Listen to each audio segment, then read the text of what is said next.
Yeah, you won't be able to move the home page over to the left like that. And the reason is because the about page that you created is the home page. By default, this program creates the first page and it is default home page.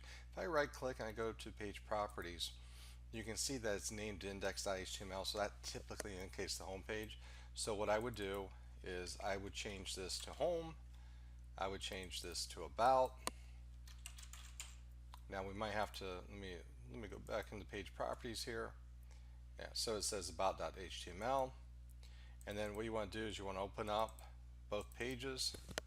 So on the home page, what I want to do is I want to take and select all this text. I'm going to cut it out, and then I'm going to do a edit, paste, and place. Places it in. So you're going to have to do that to get it to fix.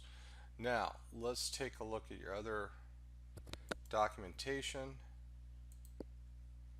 There's a large blank area when viewing the page on the browser, but it is not shown in Muse. Okay, so let's hold on. Let me look at that. Pause it. Okay, so when I view this on a couple browsers, I don't see the blank page that you're talking about, or blank area. Now you have blank area on the left hand side. That's just the resolution. That's the if you're talking about what's on the left and right hand side of your page, you will have a white area. If I reduce the size of the browser, it will disappear, or so that is all depending on the resolution of the monitor. I don't know if that's what you're referring to, but I'm not seeing it. Okay. I definitely like the change in the layout compared to what you did before. It's better use of the spacing. I do think some of this still needs to adjust I think you're gonna have to adjust like the spacing after the bullets, and that might cause an issue with your layout a little bit.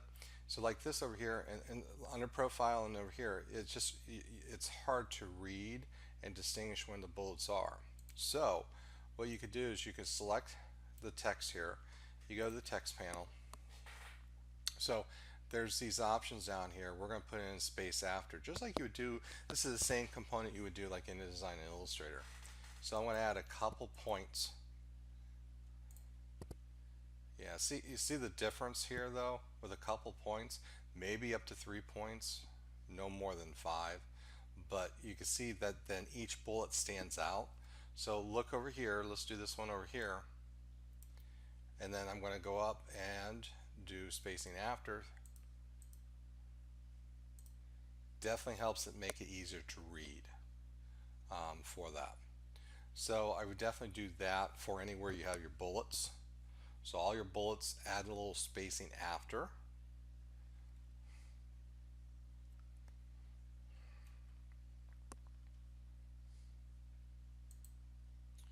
I wonder if you change, though we would have to change this a little bit differently. And make sure you add your all your design colors to your swatch panel so you can use it. I don't. So let me see. What is that? Yellow. So yeah, it's just a standard yellow that you have there. So I wonder if the about. It's nice bold font. I like that. I wonder if we go and change that to yellow. Now it's going to make it harder to read. Yellow it always is. So then I'm going to go to effects. Let me just hold on. So what I would do is I would go to the effects.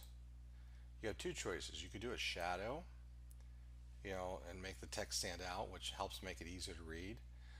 Right now you can have a soft edge. You can try reducing the blur down and making it a harder edge. Change the distance. That I think using that yellow would help, but you have to add a shadow or something, or you have to add a glow around it, and you have to choose a darker color here. Usually by default it's a lighter color, so it puts a glow around the whole text. That might work as well. So I might try that out.